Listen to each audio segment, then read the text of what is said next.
السلام علیکم دوستو، کیسے ہیں آپ سب؟ میں زبینہ فیاض ایک بار پھر آپ کے ساتھ میں شروع کر رہی ہوں شیشے کا گھر پتھر کے لوگ بائے محمد فیاض ماہی صاحب، پارٹ 12۔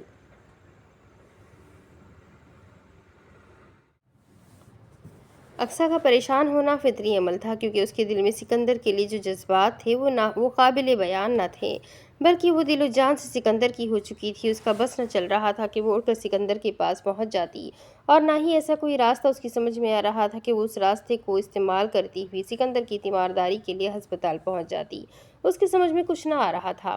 یکدم ایک خیال بجلی کی طرح اس کے دماغ میں گوندا، اور پھر پھرتی سے تیار ہو کر اپنی گاڑی میں بیٹھی چند منٹوں بعد ہی وہ ہسپتال پہنچ گئی تھی۔ وہ سیدھی ہی سکندر کے کمرے میں پہنچی تو اس کی خوشی کی انتہا نہ رہی تھی، کیونکہ سکندر ہوش میں تھا اور اس کی نظریں دروازے پر ہی تھی۔ اس کے کمرے میں کوئی نہ تھا۔ وہ اقصیٰ کو دیکھ کر خوش ہو گیا تھا۔ اقصیٰ نے دروازہ بند کیا اور اس کے گلے لگ گئی۔ سکندر کو کندھے میں تکلیف محسوس ہوئی، مگر یہ درد اور تکلیف اس کی اپنی تھی۔ اقصیٰ رونے لگی تھی۔ وہ اس کو سمجھاتا ہوا ہنسنے لگا اور بولا، ابھی زندہ ہو جانے من۔ اقصیٰ نے اس کے ایک مکہ مارتے ہوئے شکایتی انداز میں دیکھا اور آنسو پوچھتی ہوئی بولی، یہ نہیں سوچا کہ میرا کیا ہوتا؟ میں ایسے مرنے والا نہیں ہوں، تمہیں ساتھ لے کر ہی مروں گا ڈارلنگ۔ اقصیٰ اس کی گفتگو سن کر ہنسنے لگی۔ میں کل بھی آئی تھی، مگر تم نے مجھے پہچاننے سے ہی انکار کر دیا تھا۔ اقصیٰ اس کو چھیڑنے لگی تھی۔ قبر پر آ کر بھی کہو گی تو قسم سے سکندر اٹھ کر باہر آ جائے گا۔ اقصیٰ ایک بار پھر اس کے گلے سے لگ گئی تھی۔ آنسوؤں کا تبادلہ محبتوں کو خراج تحسین پیش کرنے لگا تھا۔ تم نے بھائی کی جان بچانے کے لیے اپنی جان داؤ پر کیوں لگائی؟ وہ ناراض لگ رہی تھی، اور اس کو یہ بھی معلوم تھا کہ وہ محبت پر اپنا انمول رشتہ قربان کرنے کا کہہ رہی تھی۔ میرے خون میں وفا شامل ہے اقصیٰ، اور میں اپنی نوکری سے بے وفائی نہیں کر سکتا، اور پھر تمہیں حاصل کرنے کے لیے تو میں موت سے بھی لڑ جاؤں گا۔ سکندر جذباتی انداز میں بولا تو اقصیٰ اس کے آنسوؤں کو اپنے ہونٹوں سے چوستی ہوئی بولی، اب موت کی بات کبھی نہ کرنا، ورنہ میں تم سے ناراض ہو جاؤں گی۔ اب تو حرام ہو گیا ہے، گھر چلے۔ سکندر خوش ہو گیا تھا۔ گھر تو ایسے کہہ رہے ہو جیسے میں تمہاری بیوی ہوں اور اپنا کوئی الگ سے گھر ہے۔ اقصیٰ چلبلی سی شرارت سے بولی۔ مسکراتا ہوا تکلیف کا اظہار کرتا تو اقصیٰ اس کے ہاتھ پکڑ کر دبانے لگتی۔ وقت آیا تو یہ بھی کر کے دکھا دوں گا، لیکن تمہاری رضا سے تمہیں جائز طریقے سے حاصل کروں گا۔ میں تمہاری محبت اور نیک نیتی کی قدر کرتی ہوں سکندر۔ مجھے معلوم ہے کہ اگر تم بے ایمان ہوتے تو آج اقصیٰ سے بھی آنکھ ملانے کے قابل نہ ہو اقصیٰ تم سے بھی آنکھ ملانے کے قابل نہ ہوتی۔ اس نے سکندر کے ہاتھوں کو ایک اور بوسہ دیا اور بولی، کچھ کھایا بھی ہے یا نہیں؟ ہاں، میری آپا دے گئی تھی کھانا اور یخنی۔ سکندر بے خیالی میں بول گیا تھا، لیکن اس کو احساس ہو گیا کہ کام خراب ہو گیا ہے۔ آپا؟ وہ حیرت سے بولی، لیکن تم نے تو کہا تھا کہ تمہارا کوئی بھی نہیں ہے۔ آپا مطلب ہے؟ مسکراتا ہوا بات کو پلٹ گیا، میں جس دوست کے گھر رہتا تھا اس کی بڑی بہن کو ہم آپا ہی کہتے ہیں۔ وہ آئی تھی۔ سکندر نے دیکھا کہ اقصیٰ مطمئن ہو گئی تھی۔ اس کے چالاک ذہن نے بات کو سنبھال لیا تھا، ورنہ سائمہ کی تمام پلاننگ خراب ہو جانا تھی۔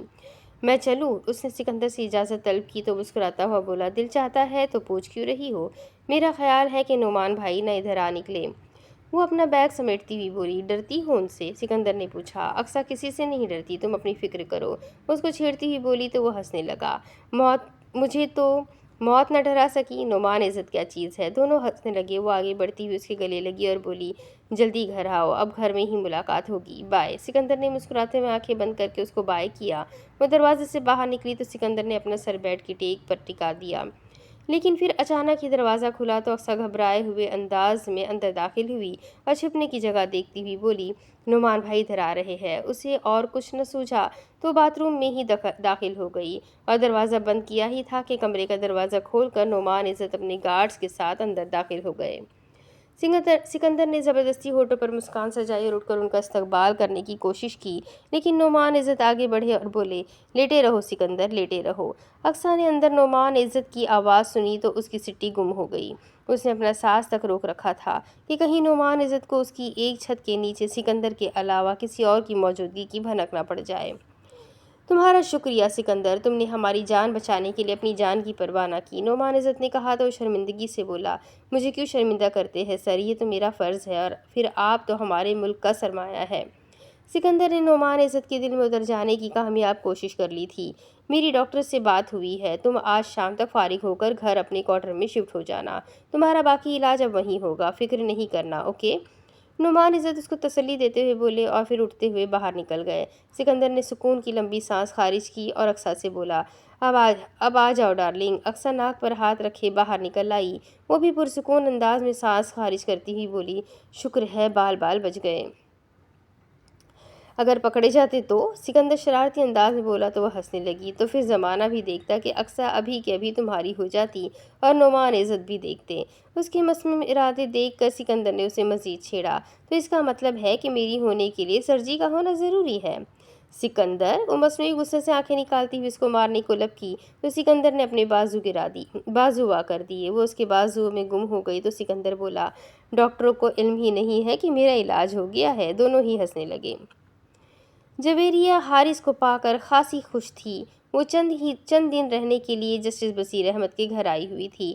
تانیہ بیگم اور بصیر احمد نے گھر کا سکھ بیٹی کے چہرے سے ہی پڑھ لیا تھا۔ وہ پرسکون نظر آ رہے تھے۔ انیکا اس کے ساتھ شرارتیں کرتی تھی کہ ایک ملازمہ نے آ کر بتایا کہ ایاز صاحب آئے ہیں۔ انیکا اپنی کتابیں سمیٹتی ہوئی اپنے آپ کو آئینے میں دیکھتی ہوئی وہاں پہنچ گئی جہاں ایاز اس کا منتظر تھا۔ انیکا نے سلام کیا تو ایاز نے بھی مسکراتے ہوئے اس کے سلام کا جواب دیا۔ کیسے ہیں آپ؟ بالکل ٹھیک ہوں، ایاز مختصراً بولا تھا۔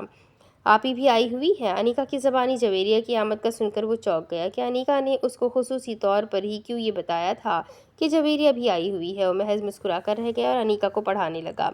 1 گھنٹے تک وہ انیکا کو پڑھاتا رہا اور کئی سوالوں کی اونچ نیچ سمجھاتا رہا۔ سر، ڈیٹ شیٹ آ گئی ہے، میں آپ کو دکھاتی ہوں، انیکا نے کہا اور ایک نوٹ بک سے ایک پیپر نکال کر ایاز کی طرف بڑھایا تو وہ غور سے اس کو دیکھنے لگا۔ یہ ابھی اچھا ہی ہوا تھا کہ مطربہ اور انیکا کے ایگزامز میں 15 دنوں کا فرق تھا۔ سر آپ دیکھیں، میں چائے کا کہتی ہوں۔ انیکا وہ کاغذ ایاز کو پکڑا کر وہاں سے چلی گئی تو ایاز نے اس کی نوٹ بک پکڑ کر اس میں وہ پیپر رکھنا چاہا تو وہ کھلی ہوئی نوٹ بک کو دیکھ کر حیران رہ گیا۔ اس پر واضح الفاظ میں لکھا ہوا تھا، آئی لو یو سر۔ نیچے پینسل سے ہی ایک دل بنا کر ایاز کا نام انیکا نے اپنے نام کے ساتھ لکھا ہوا تھا۔ ایاز کو تھوک نگلنا بھی مشکل ہو گیا تھا۔ وہ سوچنے لگا کہ انیکا نے اس کو جان بوجھ کر اس نوٹ بک سے کاغذ نکال کر دیا ہے یا پھر یہ محض ایک اتفاق ہے۔ اگر اتفاق بھی ہے تو نوٹ بک کے کھلے ہوئے کاغذ انیکا کے دل کی ترجمانی کر رہے تھے، مگر ایاز نے تو کبھی بھی انیکا کو اس نظر سے نہ دیکھا تھا۔ اس نے تو پہلی ہی نظر میں جویریہ کو چاہا تھا اور وہ اپنی چاہت کا اظہار کافی بے تکلفی سے کر بھی چکا تھا۔ اس کو ڈر تھا کہ جویریہ اس کی شکایت جج صاحب سے کر دے گی، مگر ہنوز کچھ بھی نہ ہوا تھا۔ اس کا مطلب تھا کہ اس کی بات جویریہ نے اپنے دل میں رکھی ہے، لیکن انیکا کے اس طرح اظہار نے اس کو ضرور ہلا کر رکھ دیا تھا۔ وہ عجیب سی کشمکش کا شکار تھا۔ اس کی سمجھ میں نہ آ رہا تھا کہ وہ کیا کرے اور کیا نہ کرے۔ وہ آج ہی انیکا کی پڑھائی نہ چھوڑ سکتا تھا کیونکہ اب تو ایگزامز بھی سر پر تھے۔ اب تو انیکا کی معاونت کرنا اس کا فرض تھا، لیکن کہانی کس طرف چل نکلی تھی اس کو سمجھ نہ آ رہا تھا۔ وہ ایک ٹھنڈی سانس بھرتا ہوا اس کاغذ کو نوٹ بک میں رکھ کر اپنی نشست سے ٹیک لگا چکا تھا۔ آنکھیں بند کر کے وہ سوچ ہی رہا تھا کہ آپ نے دیکھ لیا سر؟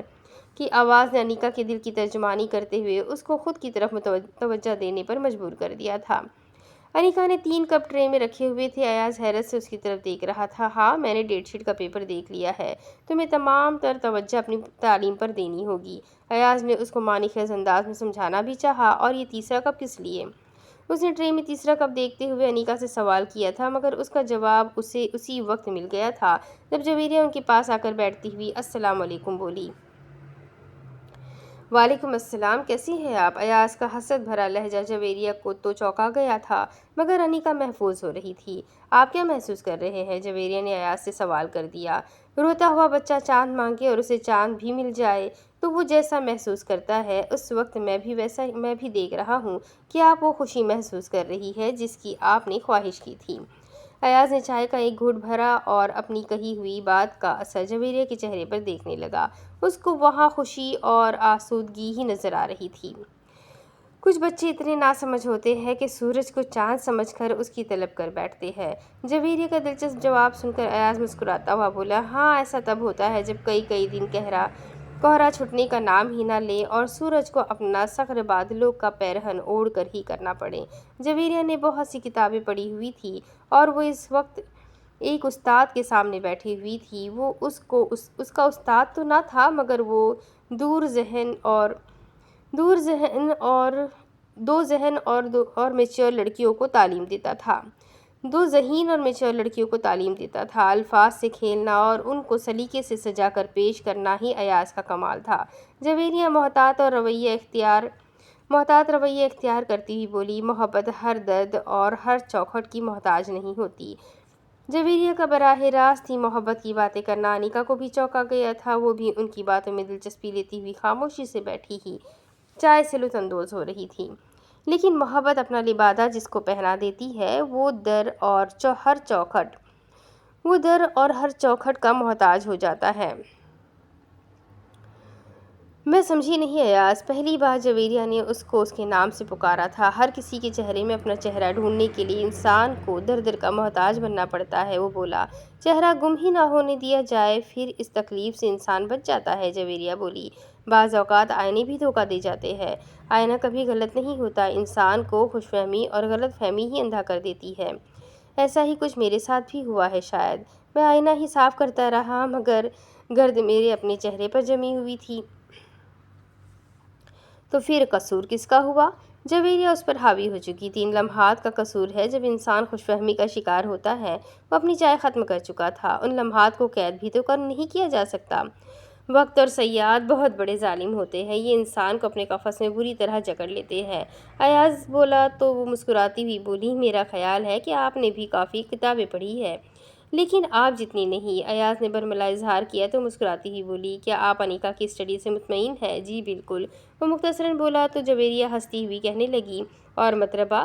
وہ چونک کر اس کی طرف دیکھنے لگا اور بولا، ہاں، مجھے یاد ہی نہیں کہ اب وہ بھی آپ کی ذمہ داری ہے۔ ذمہ داری نہیں، لیکن میں یہی چاہوں گی کہ آپ کی بدولت وہ اور انیکا اچھے مارکس حاصل کرے، تاکہ…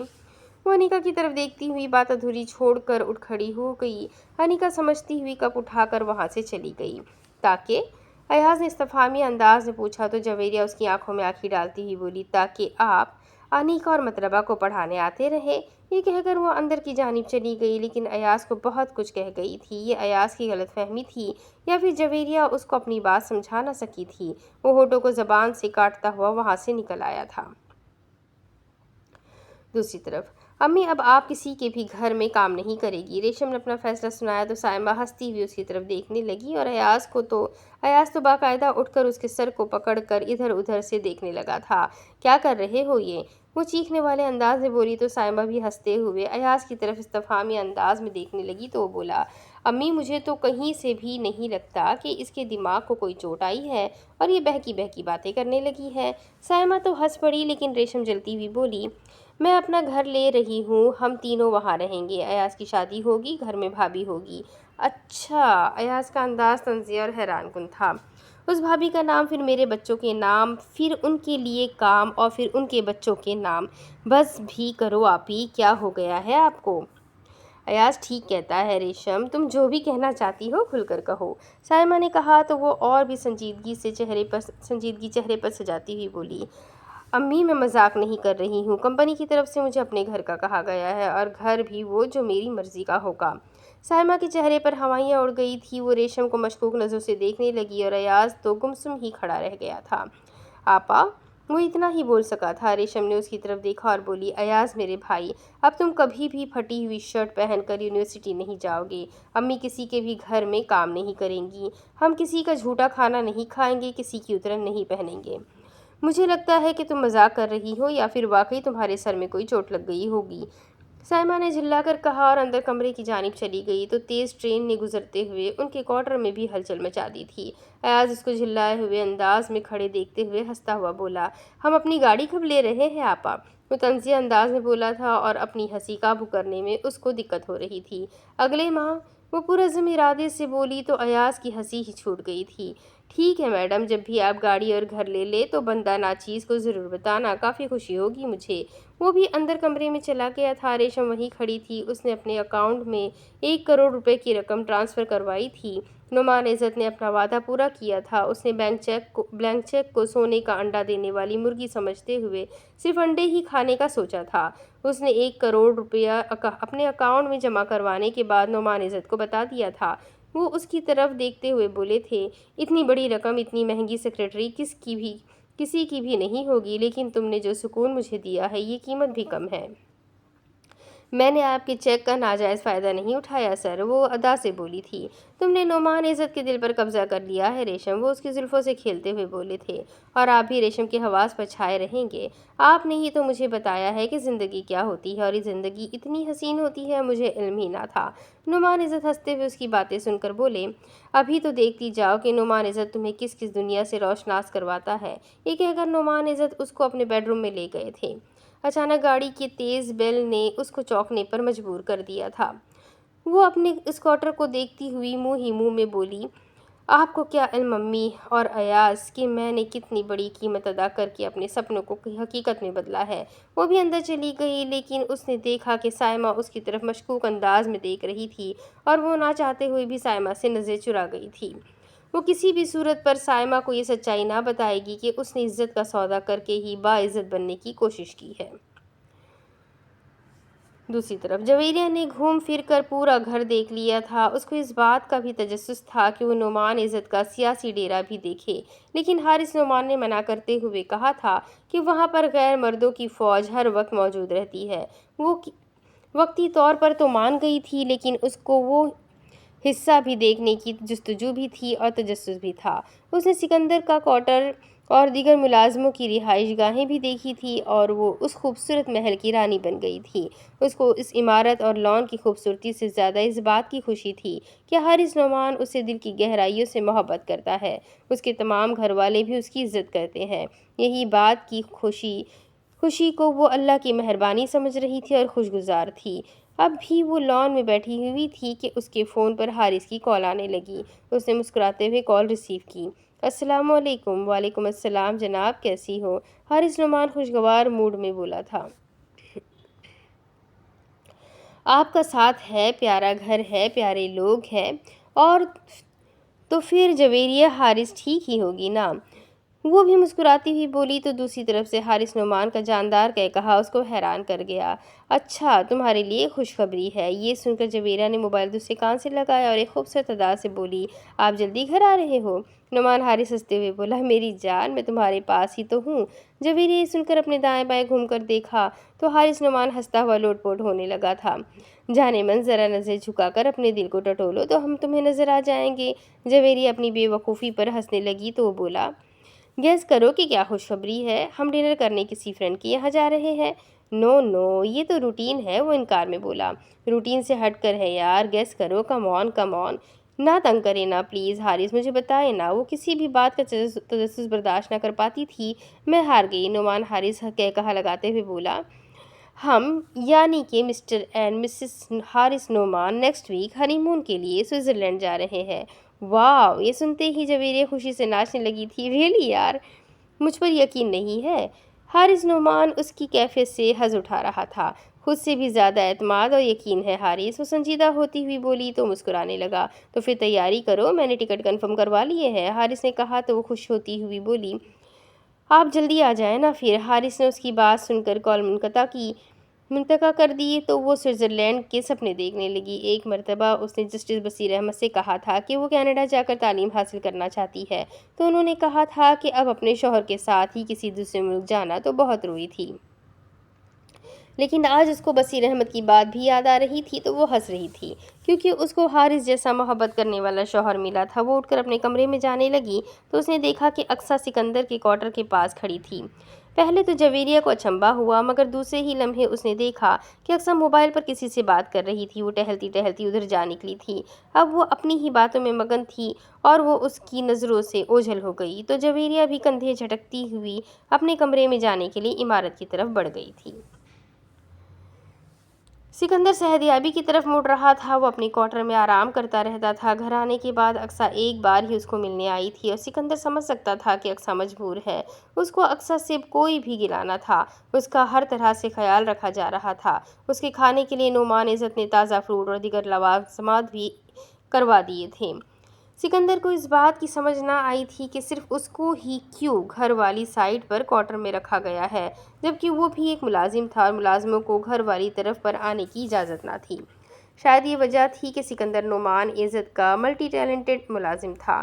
وہ سیکیورٹی گارڈ، باڈی گارڈ اور ڈرائیور بھی تھا، اور پھر اس کی سفارش کافی تگڑی تھی۔ اس کو اعتماد کا ووٹ لینے کی ضرورت نہ تھی۔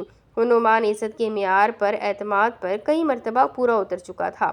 اس بار تو اس نے وفاداری کی حد ہی کر دی تھی۔ وہ اپنی جان پر کھیل گیا تھا، مگر اس نے نعمان عزت کو آنچ نہ آنے دی تھی۔ وہ اپنے کمرے میں لیٹا ٹی وی پر ایک نیوز چینل دیکھ رہا تھا۔ ملکی سیاست پر تبصرے کرنے کے لیے اینکر پرسن اور سیاستدانوں میں الفاظ کی جادوگری جاری تھی۔ عوام کو بیوقوف بنانے کا کھیل بے دردی سے جاری تھا۔ ٹی وی چینلز کے اینکرز اپنی ریٹنگ بڑھانے کے لیے طرح طرح کے چبھتے ہوئے سوالات کر کے سیاستدانوں سے ملکی راز اگلوانے کی کوشش میں جھوٹ اور سچ کو اس طرح کھجل رہے تھے کہ ان کو کھولنا مشکل ہو رہا تھا۔ لیکن سیاستدان کو بھی علم تھا کہ یہ صرف ٹاک شو ہی ہے اور ان کی لڑائی بھی 1 گھنٹے تک ہی جاری رہنا ہے۔ کیمرہ آف ہوتے ہی پھر وہی چہچہائیاں، وہی سلام دعا اور وہی خوابیں، وہی مشروب اور وہی گلے شکوے تھے۔ سکندر نعمان عزت کے ساتھ مل کر بہت کچھ سیکھ چکا تھا۔ اس کو سیاست اور سیاستدانوں سے کوئی دلچسپی نہ تھی، مگر وہ اس وقت جس سیاستدان کے گھر میں تھا اس کو اس سے بہت ہی خاص دلچسپی تھی، اور اب تو اس کی دلچسپی اور بھی دلچسپ ہو گئی تھی، کیونکہ اس کی پلاننگ پر عمل درآمد کرنے کے لیے محبت بھی اس کی شریک بن گئی تھی۔ اس کو اقصیٰ پر ترس آ رہا تھا جو اس کی محبت میں گرفتار ہو چکی تھی۔ سکندر نے جتنا وقت جیل میں گزارا تھا اس میں جہیز، ظلم، زیادتی، تشدد اور مار کٹائی کے الفاظ کو ہی اہمیت حاصل تھی۔ اگر وہ اپنی زندگی میں محبت کو شامل کر لیتا تو پھر اس کا انتقام ٹھنڈا پڑ جاتا، اور وہ اپنے انتقام کو کسی بھی قیمت اور کسی بھی جذبے کے تحت سرد نہ پڑنے دینا چاہتا تھا۔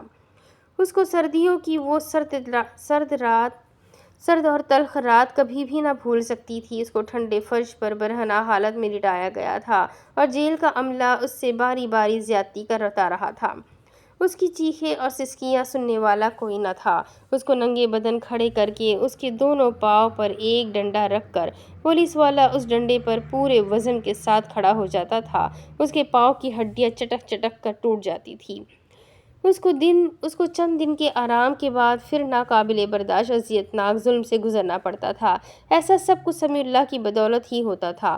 وہ جب بھی جیل میں آتا تھا تو سکندر کی اذیت میں اضافہ ہو جاتا تھا، کیونکہ وہ پولیس والوں کی آمدنی میں اپنی جیب سے اضافہ کر جاتا تھا۔ پھر سکندر کو بڑی جیل بھیج دیا گیا تو وہ بڑا مجرم گردانا جانے لگا۔ اس کا کوئی ریکارڈ اور کوئی بھی کاغذ ایسا نہ تھا جس پر پولیس والوں نے اپنی طرف سے دفعات اور جرائم کا اضافہ نہ کیا ہو۔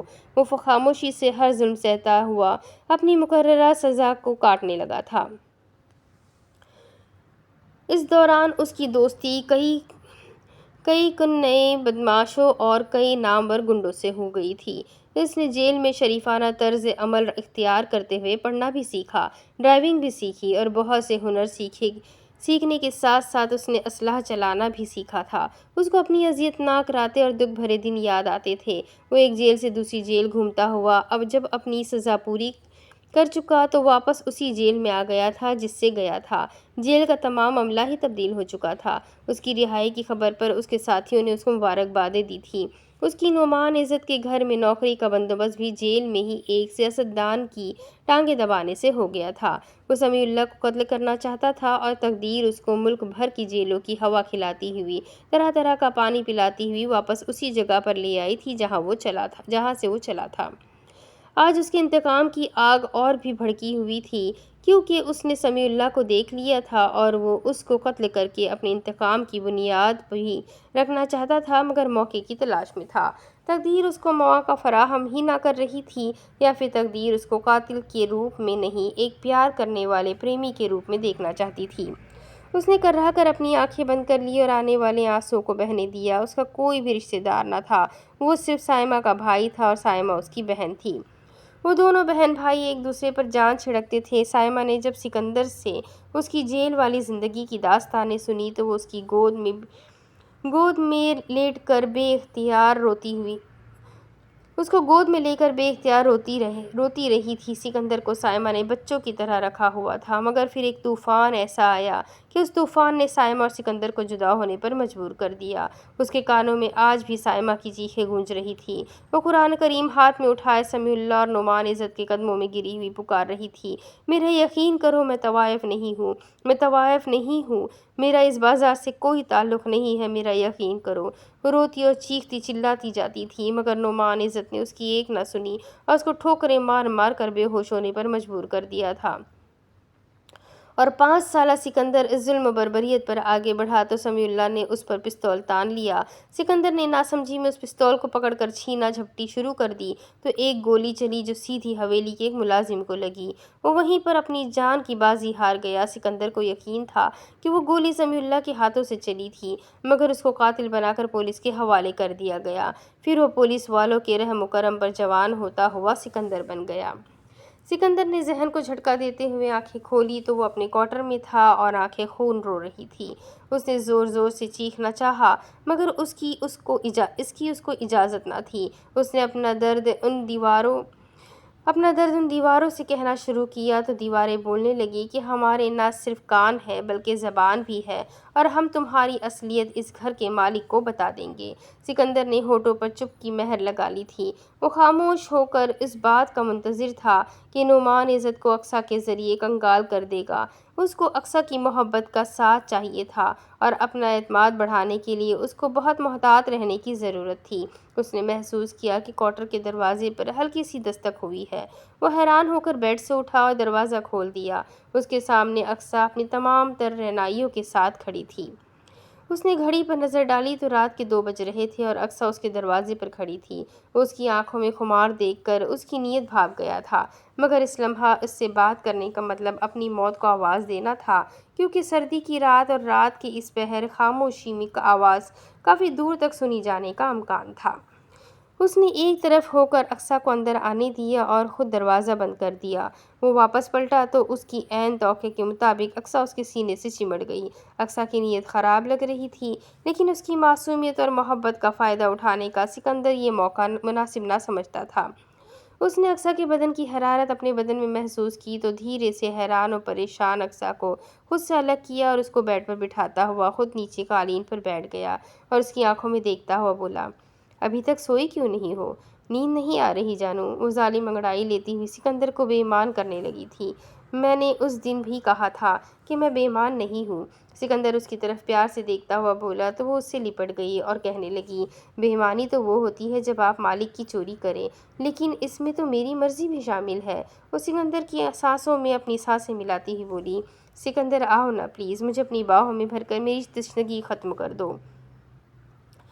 سکندر نے دھیرے سے اس کو الگ کیا تھا۔ وہ ابھی تک زمین پر ہی بیٹھا ہوا تھا اور نرم لہجے میں بولا، اقصیٰ مجھ سے محبت کتنی کرتی ہو؟ بہت زیادہ سکندر، وہ اس کی آنکھوں میں دیکھتی ہوئی بولی تھی۔ سچی محبت کتنی کرتی ہو؟ سکندر نے انوکھا ہی سوال پوچھ لیا تھا اس لیے تو اقصیٰ کی آنکھوں میں استفسار تھا۔ کیا مطلب بھئی؟ محبت کی نہ تو تعداد ہوتی ہے اور نہ ہی محبت میں جھوٹ ہوتا ہے، تو پھر بے ایمانی اور ہیرا پھیری کہاں سے آ گئی؟ سکندر کا جواب ملل تھا۔ وہ خاموش ہو کر اس کی طرف دیکھتی رہی اور پھر نظر جھکاتی ہوئی بولی، میں تمہارے بغیر زندہ نہیں رہ سکتی سکندر۔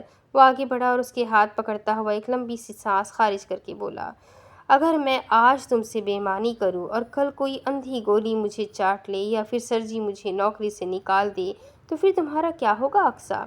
وہ سکندر کی بہت ہی پیاری بات کا جواب نہ دے پا رہی تھی بلکہ پیار ہی پیار سے اس کو دیکھتی جا رہی تھی۔ اقصیٰ میں نے تم سے محبت کی ہے یار، اور محبت میں بے ایمانی نہیں ہوتی۔ میں سکندر ہوں، بے حیا نہیں ہوں، بے ایمان، چور اور لٹیرا میں جیل میں تھا۔ اب میں تمہارے پیار میں ان سب عہدوں سے استعفیٰ دے چکا ہوں۔ میری جان، اپنی پوزیشن کو سمجھو پلیز۔ میں تمہاری محبت کی عزت اور تمہاری حیا کرتا ہوں۔ اقصیٰ، میری بات کا یقین کر کے یہاں سے چلی جاؤ کہ میں تم سے محبت کرتا ہوں۔ تمہارے خوبصورت بدن اور ان گنت دولت جائیداد سے مجھے کوئی سروکار نہیں ہے۔ اقصیٰ اس پر قربان ہونے والی نظروں سے دیکھتی ہوئی بولی، تو پھر میں کیا کروں؟ تم جب میرے سامنے آتے ہو میرا من مجھے بے ایمان کرنے لگتا ہے۔ میرے دل میں تمہیں پانے کی جو خواہش جاگتی ہے میں اس کو دبا دبا کر محبت کا گلا نہیں گھونٹ سکتی۔ میری مجبوری کو سمجھو سکندر، مجھے تمہارے پیار کی اشد ضرورت ہے۔ یہ دیکھو سکندر، میرا بدن ٹوٹ رہا ہے، میں مر جاؤں گی، میں مر جاؤں گی۔ وہ اپنے بدن کو نوچنے لگی تھی۔ اس کا انداز ایسا تھا کہ وہ بدن کو نشہ نہ ملنے پر نوچ کھائے گی، مگر سکندر نے اس کو اپنے بازو میں بھرا اور اس کی پشت سہلاتا ہوا بولا، اقصیٰ، میں صرف تمہارا ہوں، صرف تمہارا، بس اس بات کا تمہیں یقین ہے نا؟ وہ اس کی بات سن کر اقصیٰ نے اس بات میں سر ہلایا تھا۔ وہ پھر بولا، محبت کو عبادت ہی رہنے دو، اس کو جسموں کا ملاپ بنا کر کفر کے دائرے میں شامل نہ کرو۔ اقصیٰ کو اس کی آغوش میں کافی سکون ملا تھا اور سکندر کی باتوں نے اس کی عزت اور مان مرتبہ اور بڑھا دیا تھا۔ اقصیٰ کی نظروں میں اس کی اہمیت اور بڑھ گئی تھی۔ وہ سکندر کو محبت کی عظیم ترین بلندی پر معمور دیکھ رہی تھی۔ وہ خود ہی سکندر سے الگ ہوئی اور اس کی طرف محبت سے دیکھتی ہوئی اٹھی اور کمرے سے باہر نکل گئی۔ سکندر نے اطمینان کی گہری سانس لے کر کھلے ہوئے دروازے کی طرف دیکھا۔ اس نے آج پھر اپنی عقل مندی اور ذہانت کے ساتھ ساتھ خود پر بھی بے پناہ قابو رکھا ہوا تھا۔ بے ایمانی کا تمام کھیل ہی جذبات پر توازن بگڑنے سے بگڑتا ہے، اور سکندر نے جیلوں کے ٹھنڈے فرشوں پر اور دوپہروں میں گرم لوہے راڈز کے ظلم سہ سہ کر اپنے آپ پر قابو پانا سیکھ لیا تھا۔ اب اقصیٰ اس کی مرضی اور رضامندی کے بغیر کوئی بھی بے ایمانی اس سے نہ کروا سکتی تھی۔ مگر وہ اپنے دل و دماغ میں جس طوفان کو چھپائے بیٹھا ہوا تھا، وہ خاموش سمندر کی مانند ساحل کی جانب ہی دیکھ رہا تھا، اور یہ طوفان کبھی بھی ان بستیوں اور آبادیوں کو نیست و نابود کرتا ہوا ان کو اپنے ساتھ ہی بہا کر لے جا سکتا ہے، اور ایسے طوفان کے آگے کوئی بھی ایماندار اور سچا پیار کرنے والا ٹھہرنے کی جرات نہ کر سکتا تھا۔ سکندر کو اقصیٰ کی ایک بہت بڑی اس کمزوری کا پتہ چل گیا تھا کہ وہ سفید پاؤڈر کی رسیا ہے، اور سکندر کے بائیں ہاتھ کا کھیل تھا کہ اس کو پاؤڈر مہیا کر سکتا تھا، لیکن وہ اقصیٰ کو اپنے ڈھب پر اس طرح لانا چاہتا تھا کہ بہت سارا روپیہ اور زیورات لے کر سکندر کی جھولی میں ڈال دے اور اس کے ساتھ اس گھر سے فرار ہو جائے۔ مگر اس کے لیے اقصیٰ کو ابھی اور تڑپانا ضروری تھا، شوق اور عشق کی آگ کو ابھی اور بھڑکانا چاہتا تھا۔ سکندر کو ٹھنڈی ہوا نے اپنی موجودگی کا احساس دلایا تو وہ دروازہ بند کرتے ہوئے اوپر اقصیٰ کے کمرے کی جانب نگاہ اٹھا کر ہی دیکھنے کا چور ہو گیا تھا۔ اقصیٰ کے کمرے کی لائٹ جل رہی تھی اور وہ ابھی تک کھڑکی میں کھڑی سکندر کو ہی دیکھ رہی تھی۔ اس نے ایسے ہی ظاہر کیا تھا کہ اس نے اقصیٰ کو دیکھا ہی نہیں ہے، کیونکہ اقصیٰ اس کے چہرے کے تاثرات کو اتنی دور سے جانچ نہ سکتی تھی، اور ویسے بھی اب سرد رات کا آخری پہر گزر رہا تھا، اور سکندر بھی اندھیرے میں ہونے کا فائدہ اٹھاتا ہوا دروازہ بند کر کے بیڈ پر لیٹ گیا۔ وہ اقصیٰ کو ذہنی طور پر مطمئن کرنے میں کامیاب ہوا تھا یا نہیں، اس کا فیصلہ اس نے نہیں بلکہ اقصیٰ نے کرنا تھا، اور سکندر نے بھاپ لیا تھا کہ اقصیٰ اس کی محبت سے تو مطمئن تھی، مگر اس کی دلیلیں اس کے جذبات اور تشنگی کو بجھانے میں یکسر ناکام رہے گی۔ مگر سکندر جس وقت کا منتظر تھا وہ وقت سمیع اللہ کی موت اور نعمان عزت کی پوری دنیا میں سر عام بدنامی پر ہی ختم ہوتا تھا۔ ابھی سائمہ نے اس کو خاموش رہ کر تیل اور تیل کی دھار ہی دیکھنے کا مشورہ دیا تھا، اور وہ سائمہ کو کبھی بھی انکار نہ کر سکتا تھا، کیونکہ اس کا ایک ہی خون کا رشتہ تھا اور وہ اس رشتے کے لیے بہت ہی تڑپا تھا۔ اب تقدیر نے اس کو 20 سالوں بعد دوبارہ سائمہ سے ملوایا تھا تو وہ تقدیر کی کوئی حکمت عملی ہی تھی۔ اب اس کے آگے کی کہانی میں آپ کو اگلی قسط میں سناتی ہوں کہ آگے اس کہانی میں اور کیا ہوگا۔ ویڈیو کو لائک کر دیں، چینل کو سبسکرائب کر دیں، بیل آئیکن کو ضرور دبا دیں۔ اس کہانی کو اپنے کانٹیکٹ میں اپنے لوگوں کے ساتھ ضرور شیئر کریں، بہت ہی پیارا ناول ہے۔ تو چلیے ملتے ہیں اگلے ویڈیو میں، تب تک کے لیے اپنا خوب سارا خیال رکھیں، مجھے بھی دعا میں یاد رکھیں۔ اللہ حافظ۔